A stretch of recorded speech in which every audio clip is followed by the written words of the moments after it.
તો ચાલો બાળકો, આજે આપણે ફૂલ વિશે શીખીશું. તો ફૂલ એટલે ફ્લાવર. આ લખેલું છે અહીંયા, ફૂલ એટલે ધ મિનિંગ ફ્લાવર. હવે આમાં જાત જાતના ફૂલ છે બધા, તો આપણે વાંચીશું કે કયું ફૂલ છે અને શું કહે છે, રાઈટ? તો આ છે ગુલાબ. ગુલાબ એટલે રોઝ. ગુલાબના ઘણા કલર હોય છે, લાલ, ગુલાબી, પીળો, સફેદ, બધા કલરમાં આવે છે ગુલાબ, રાઈટ? આ છે સૂરજમુખી. સૂરજમુખી એટલે સનફ્લાવર. સનફ્લાવર જે છે એ સૂરજના સામે એનું મોઢું રાખે છે, પછી જેવો સૂરજ ડૂબે છે તો બીજી તરફ વયો જાય છે, એટલે એને સૂરજમુખી કહે છે, સનફ્લાવરને. આ છે ચમેલી.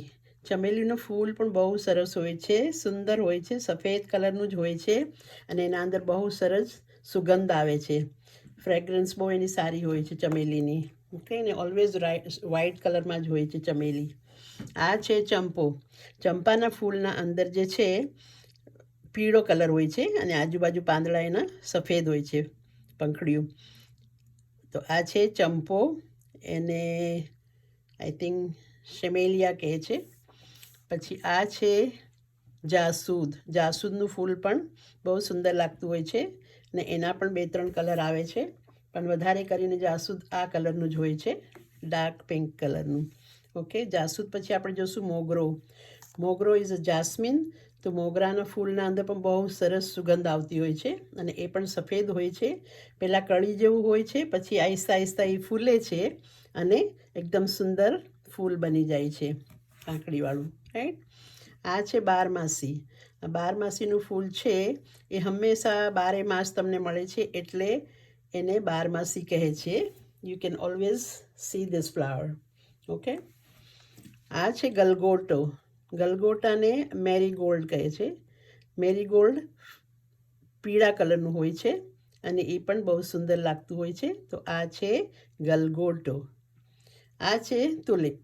તુલિપના પણ ઘણા બધા કલર્સ હોય છે.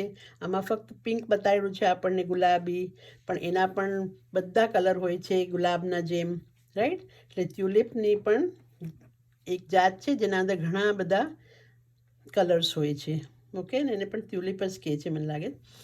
આ છે કરેણ. કરેણનું ફૂલ હોય છે, એકદમ ઓલા જેવું લાગે છે, આપણે ગ્રામોફોનનું ઓલું ન હોય એ પ્રમાણે એનો શેપ હોય છે અને એના પાંદડા પણ, બધા ફૂલના પાંદડા એકચ્યુઅલી લીલા જ હોય છે કલરમાં, સી, રાઈટ? પણ આનો શેપ જ બિલકુલ બધા ફૂલ કરતાં અલગ હોય છે, રાઈટ? તો આ હતું કરેણ. હવે આપણે જોઈશું આના નીચે શું છે, જુઈ. જુઈ જે છે એ પણ આ ચંપા જેવું જ લાગે છે, કેમ કે અંદરથી થોડું થોડું યલો હોય છે, પણ આનું જરાક શેપ જે છે નાનો હોય છે. ચંપો જરાક મોટો હોય છે, આ થોડાક નાના નાના હોય છે, પણ એ પણ બહુ સુંદર લાગતા હોય છે. એના પછી જોઈશું આપણે કમળ. હવે કમળ એટલે લોટસ. કમળનું ફૂલ જે છે એ કીચડમાં ઉગે છે, પણ ખૂબ બહુ સુંદર હોય છે અને કમળ એ પણ એક જાતનું ફૂલ છે જેના પણ કલર્સ વધારે કરીને પિંક ને એવા જ હોય છે. ઓકે, તો આ છે કમળ એટલે કે લોટસ. અને આ છે પોયણું.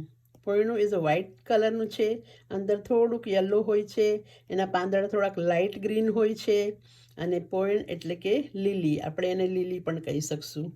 ઠીક છે, તો આ હતા બધા જાત જાતના ફૂલો જે સુંદર લાગે છે જોવામાં અને ઘણાની સુગંધ પણ બહુ સરસ હોય છે, જેવી રીતે મોગરાની, ગુલાબની, આ બધાની, અને ચમેલીની, રાઈટ? ચમેલીને મને લાગે છે રાતરાણી પણ કહે છે, જેની સુંદર ખુશ્બુ આવતી હોય છે. રાતના તમે નીકળો વાંથી તો જે ફૂલેલા હોય છે એને ખૂબ સુંદર સુગંધ આવતી હોય છે. તો ફરી મળીશું બીજા વિડીયો સાથે. તો આ હતા ફ્લાવર્સ વિશેની information. Don't forget two subscribe.